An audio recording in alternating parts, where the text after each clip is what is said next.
Olá, seja bem-vindo a mais uma aula do nosso curso de Sistemática. Você, meu aluno, minha aluna, está me acompanhando nessa digressão teológica e nós já demos um impulso inicial, falamos sobre os prolegômenos da teologia, como que a teologia pensa, como que ela desenvolve, quais são os seus pressupostos e como ela processa a revelação. Falamos da revelação especial, falamos um pouco da revelação geral, da revelação geral e da revelação especial, a revelação na história, e falamos como que a igreja e como os teólogos desenvolvem o seu pensamento a partir da revelação. E o pressuposto maior que nós vamos agora adentrar é a bibliologia, a doutrina da bibliologia, a doutrina da Bíblia, ou seja, os teólogos pensando a respeito da Bíblia, da revelação especial. Se Deus se revela na natureza, de forma geral, onde aquilo que o apóstolo Paulo vai falar, vai mensurar, vai dizer para todos nós, e ele vai falar que Deus, os seus atributos invisíveis, o seu eterno poder se dá através da natureza. Então ninguém é desculpável a respeito disso, não acreditar numa divindade. E aquilo que o próprio Calvino dizia sobre os sensus divinitatis, o senso da divindade no coração dos homens, a partir dessa revelação geral.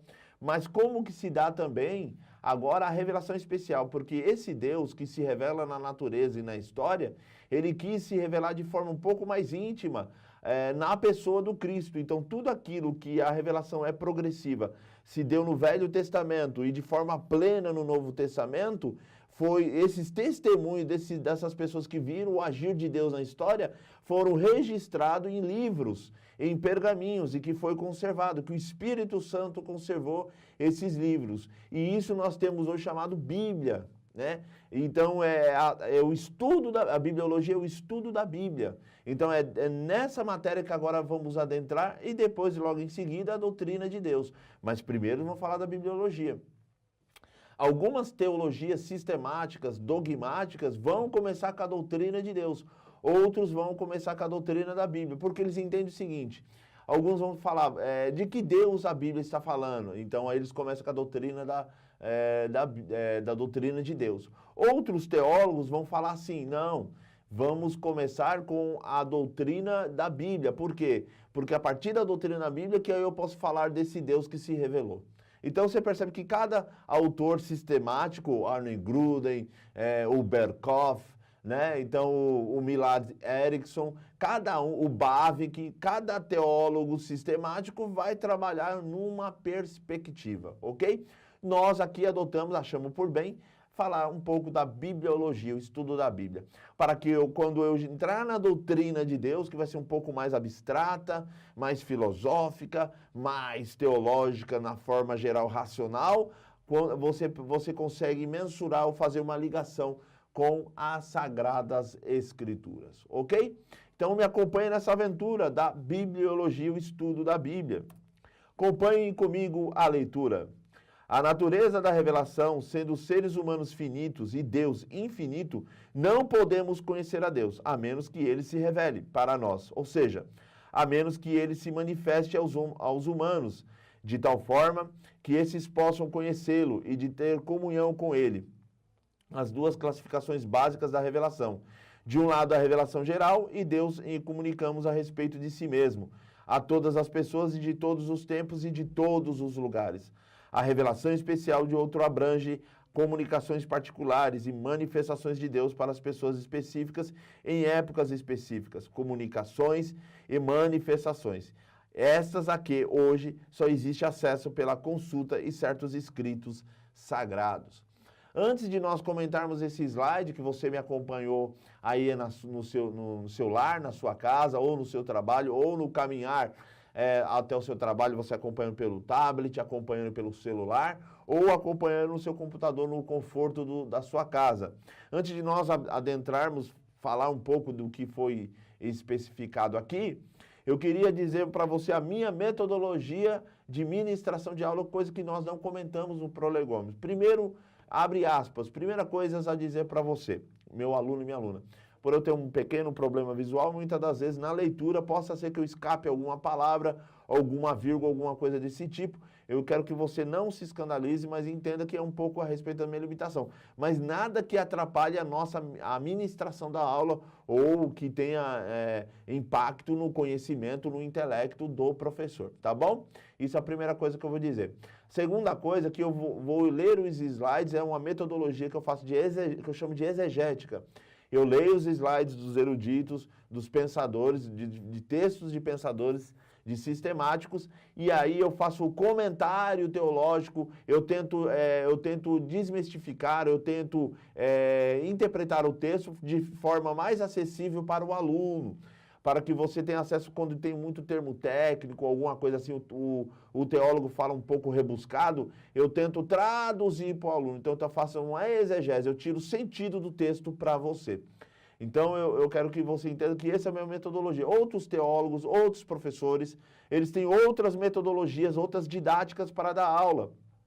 Eles vão ou desenvolvendo, falando de forma rápida, outros não usam slide e assim por diante. Cada professor escolhe um método. O método que eu escolhi, que eu acho por bem, fica acessível a mim e acessível a você, aluno, é esse método exegético e por isso eu quero que você acompanhe sempre a leitura dos slides.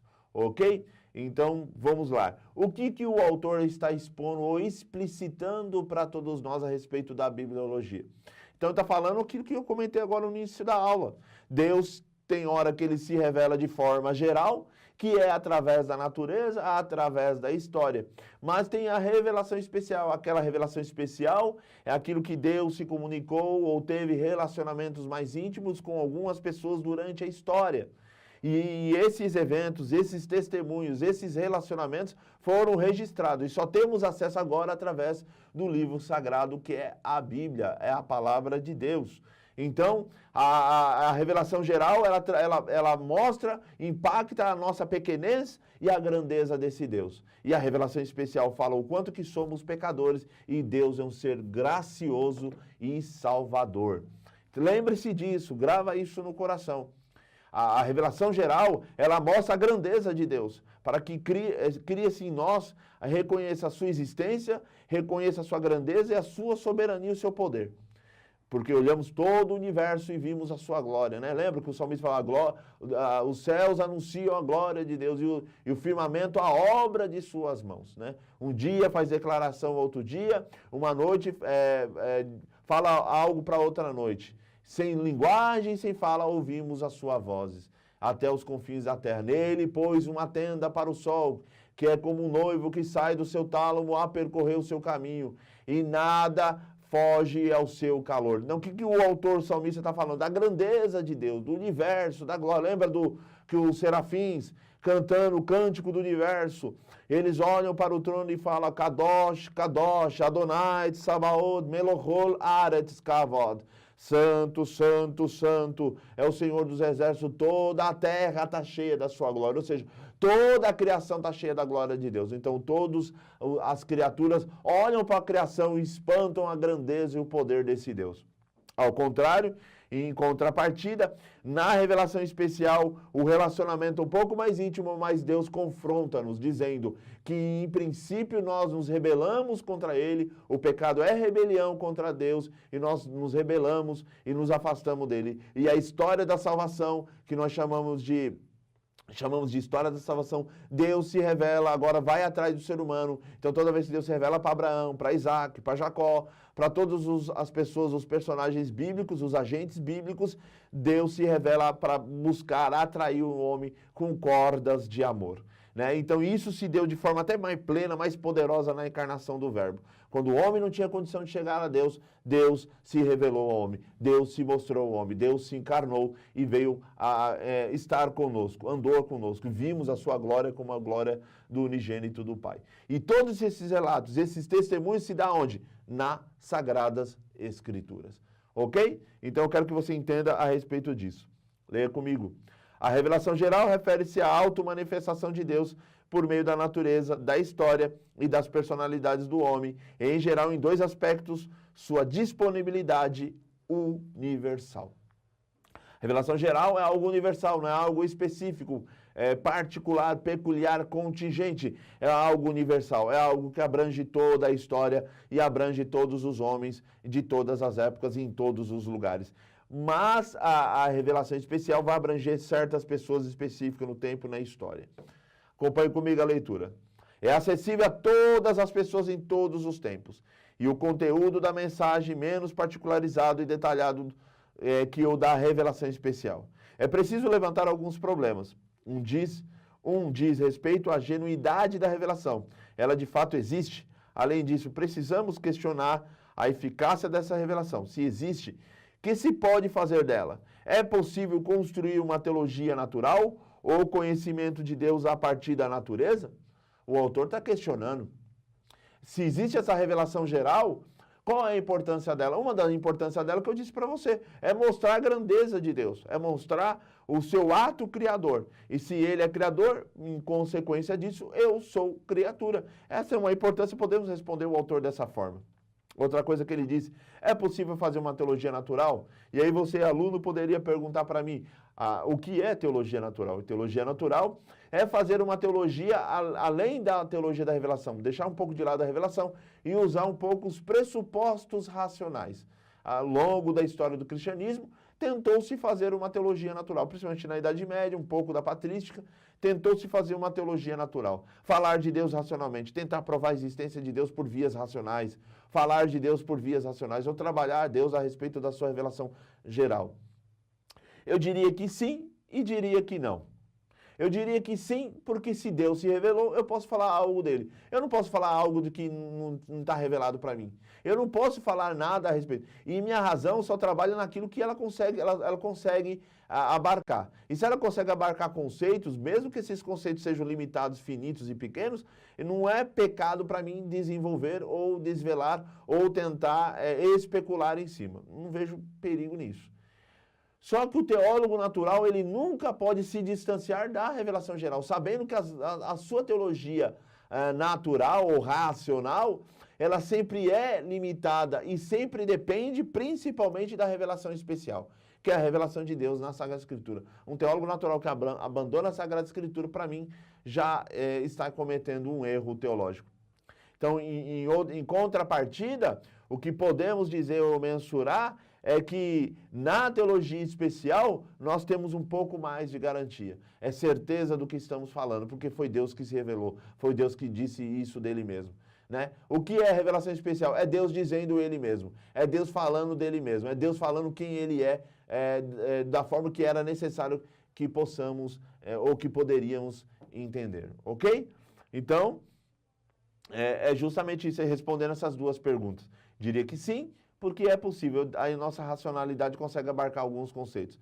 E diria que não, no ponto que nós abandonamos a revelação especial.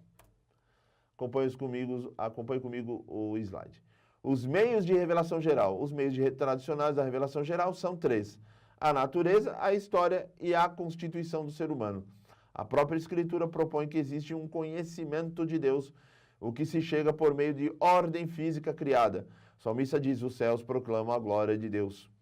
E Paulo diz os atributos invisíveis de Deus, e assim como o seu eterno poder, como também a sua própria divindade, claramente se reconhecem, e desde o princípio do mundo, sendo percebidos por meio de coisas que foram criadas, tais são os homens, por isso, indesculpáveis.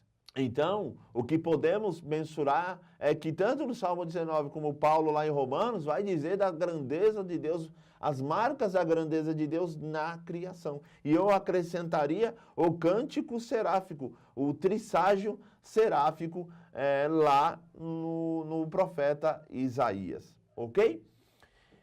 Acompanhe comigo a leitura. Essas numerosas outras passagens, tais como os salmos da natureza, dão a entender que Deus deixou provas a respeito de si mesmo no mundo que criou. A pessoa que vê a beleza de um pôr do sol e um estudante de biologia que disseca um organismo complexo estão expostos às indicações da grandeza de Deus.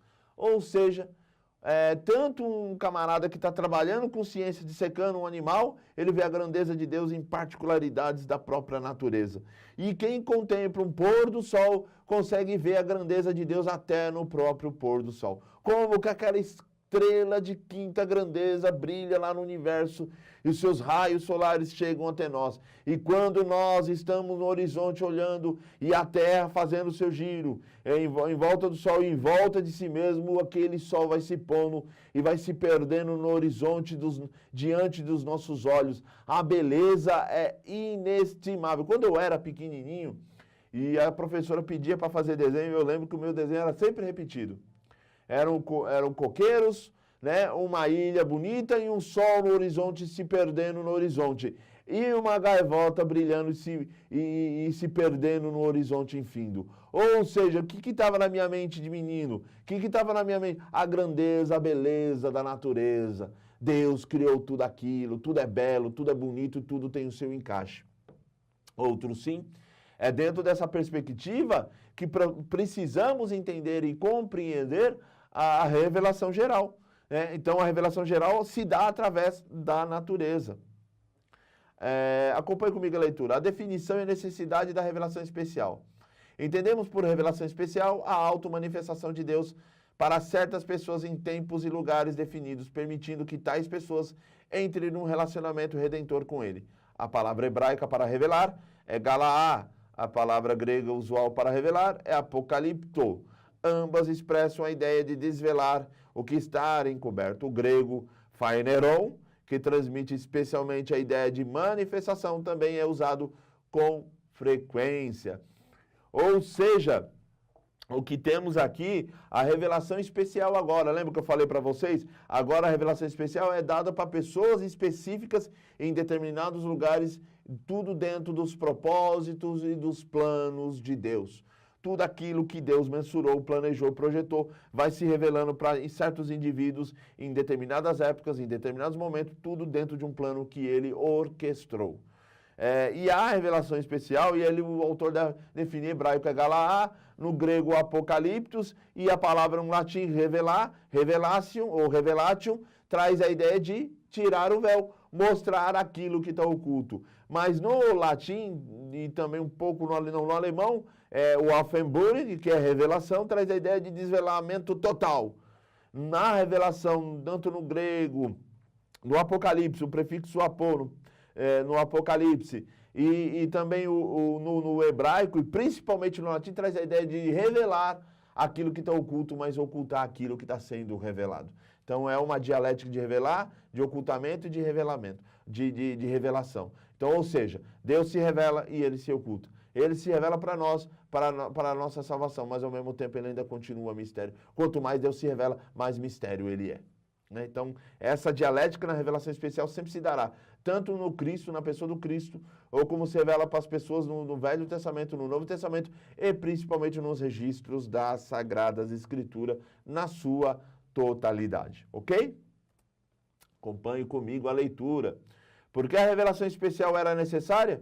A resposta a essa está no fato de que os homens perderam o relacionamento de favor com Deus, que possuíam antes da queda. Era-lhes necessário que viessem a conhecê-lo de maneira mais plena, para que pudessem voltar a preencher as condições para a comunhão. Esse conhecimento precisava ir além da revelação inicial, ou geral que ainda estava à disposição deles. Pois então, juntamente com a limitação natural da finitude humana, também havia a limitação moral do pecado humano. Após a queda, a raça humana estava afastada de Deus, em rebelião contra Ele. Seu entendimento das questões espirituais estava obscurecidas. Desse modo, sua situação estava mais complicada do que era originalmente. E, por conseguinte, era preciso uma instrução mais completa. O que o autor está explicitando para todos nós? Por que se deu essa revelação especial? O homem estava em pecado. Antes do pecado da queda, que o próprio texto bíblico registra, o homem tinha uma comunhão plena com Deus. Deus vinha na virada do dia, falava com ele e colocava todos os seus pressupostos, os seus desejos morais para o homem. O homem tinha essa comunhão, essa ligação e conseguia cumprir. E, em consequência, quando o homem se rebela e toma para si o ato de que ele também era um agente moral, aquém da moralidade que Deus já tinha estabelecido, o homem se rebela contra Deus, ele se torna um ser autônomo. A autonomia, nomia é lei, a autonomia é lei para si mesmo. O homem agora não respeita mais a lei de Deus, mas ele é uma lei para si mesmo. Define as coisas, agora consegue definir até o que é nudez. Porque onde tu estavas, Adão? Eu estava me escondendo. Por quê? Porque eu estava nu. Quem te disse que você estava nu? Não, eu me vi, eu comi do fruto e eu percebi que eu estava nu e eu me escondi. Ou seja, agora o homem, na sua rebelião, ele se identifica com um homem que está nu, mas toda vez que se relacionava com Deus, Deus nunca disse isso para ele. Quem assume essa responsabilidade é ele que diz que estava nu. Então a moralidade agora é uma moralidade humana, é uma autonomia humana. Ele decidiu o que ele estava, como que era a condição dele diante de Deus. Deus ainda sendo misericordioso, ainda encobre a sua vergonha, né? E mesmo assim expulsa do Éden porque precisava de uma punição. Então, quando o homem escapa, foge do Éden, agora ele vive numa condição distante de Deus, precisando estar com Deus, vivendo agora longe de Deus em rebelião. Deus vai atrás do homem, e essa revelação especial, em certos momentos, em pessoas capitais, em pessoas particulares, dentro de um momento histórico, era a atitude de Deus em vir atrás do homem. Deus se revela para Abraão, Isaac, Jacó, Moisés, Josué, Ruth, Boaz, e assim vai.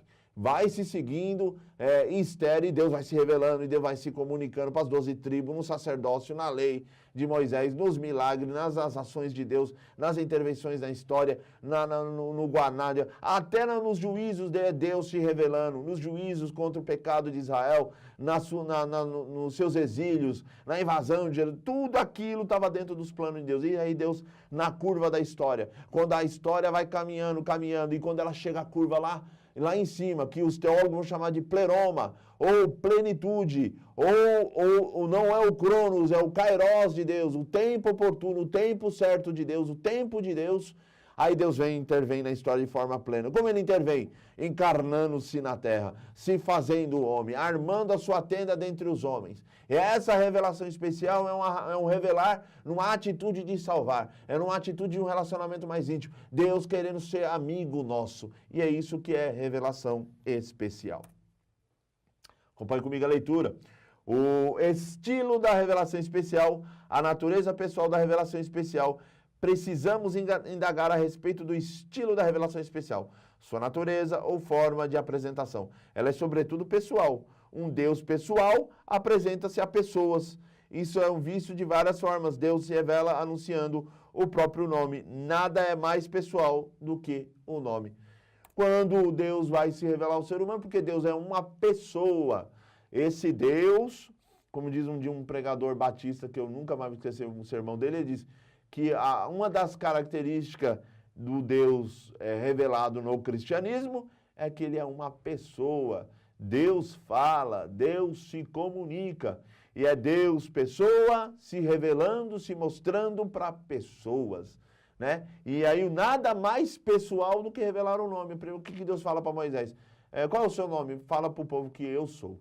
O eu sou te enviou. Fala para o povo que o eu sou, o que sou, te enviou para salvar Israel da escravidão. Você percebe que não tem nada mais pessoal do que se revelar o nome. Não tem mais nada pessoal. E quando Cristo veio também, quando o anjo aparece para Maria, ele diz, e o nome dele será chamado Jesus. Já deu o nome. Não tem nada mais íntimo que já dá o nome, falar o nome. É isso que é intimidade. Deus se revela de forma mais íntima na revelação especial. Acompanhe comigo a leitura. A natureza antrópica da revelação especial, mas o Deus revelado é um ser transcendental. Ele está fora de nossa experiência sensorial. A Bíblia afirma que Deus é ilimitado em seu conhecimento e poder. Ele não se sujeita às fronteiras do espaço e do tempo. O que o autor está explicitando para nós é que nós não devemos esquecer ou deixar à margem a ideia de que Deus transcende a todas as coisas. Nenhum conceito pode limitar Deus. Ele é detentor, ou seja, ele abarca todo o conhecimento, então nada pode defini-lo, nada pode prescrutá-lo e nada pode restringi-lo. Ele ultrapassa, extrapola todas as fronteiras do conhecimento humano. Acompanhe comigo a leitura. Portanto, a revelação deve implicar uma condescendência da parte de Deus. No bom sentido da palavra, não podemos subir até Deus para investigá-lo e mesmo que pudéssemos, não conseguiríamos entendê-lo. Assim, Deus se revela por meio de uma revelação em forma de antrópica. Não se deve pensar que isso seja um antropomorfismo como tal, mas simplesmente que a revelação vem em linguagem humana, em categorias humanas de pensamento e ação. O que o autor está falando? Deus se adequa a nós. Como nós não temos condições de chegar a Deus, e se tivéssemos condição de chegar a Deus, nós não entenderíamos o seu plano que é perfeito. Hoje eu estava falando com um amigo, e na conversa nós estávamos falando se Deus perfeito, o Deus perfeito, revelasse os seus planos perfeitos para uma pessoa imperfeita, essa pessoa não entenderia, porque o plano é perfeito. Uma mente limitada não compreenderá um plano vindo de uma mente ilimitada. Então, você percebe que Deus, sabendo disso, na sua bondade, isso é graça também, na sua bondade amorosa, no seu poder, na sua força, o que Ele faz? Ele se revela a nós com as nossas palavras, nas palavras humanas, nas ações humanas, no agir humano. Deus vai se revelando ao homem, e isso vai se chamar de adequação, condescendência, adequação. Cada teólogo dá um nome. Calvino dava um nome para isso, que me falha a memória, mas é um nome, ou seja, que Deus vai se adequando ao nosso ambiente, Deus vai falando. Por isso que quando Ele, na plenitude do sempre, Ele se faz homem. Ele não vem em labaredas de fogo, Ele não vem mais em raio, Ele não vem tremer na terra, Ele vem numa pessoa humana, porque só um homem pode comunicar algo para o outro homem. Então, o Cristo veio trazer a mensagem do Evangelho, mas na linguagem humana, e agora o homem que está recebendo essa linguagem humana, essa mensagem humana, consegue entender que essa mensagem vem de um homem, mas ele é de um verdadeiro homem, verdadeiro Deus, e a mensagem é de salvação, ok? Acompanhe comigo a leitura. Portanto, a revelação deve implicar uma condescendência da parte de Deus. Já lemos isso, vamos pular para o próximo. Acompanhe comigo. A natureza analógica da revelação especial. Deus aproveita aqueles elementos de nosso universo de conhecimento que ou podem servir como paralelos da verdade no campo do divino ou podem transmiti-la parcialmente. Sua revelação emprega linguagem analógica, e quando um termo é usado de forma analógica em duas frases, sempre existe pelo menos algum elemento unívoco e pelo menos um sentido, um significado do termo, e o mesmo nas duas frases. Mas também há diferenças, como quando dizemos que Jeff corre 100 metros rasos e que o trem suburbano Chicago and Northville corre entre Chicago e Elmhurst. Então, ou seja, tem a questão unívoca e tem a questão equívoca. Então, a natureza da revelação é sempre uma natureza analógica, por analogia. Os medievais sempre vão usar esse termo. Mas esses pressupostos de revelação, de conhecimento, não vai se dar agora. Vamos continuar isso na próxima aula e vamos falar um pouco mais de bibliologia, ok? Eu agradeço vocês terem me acompanhado nessa aula. Muito obrigado e até a próxima!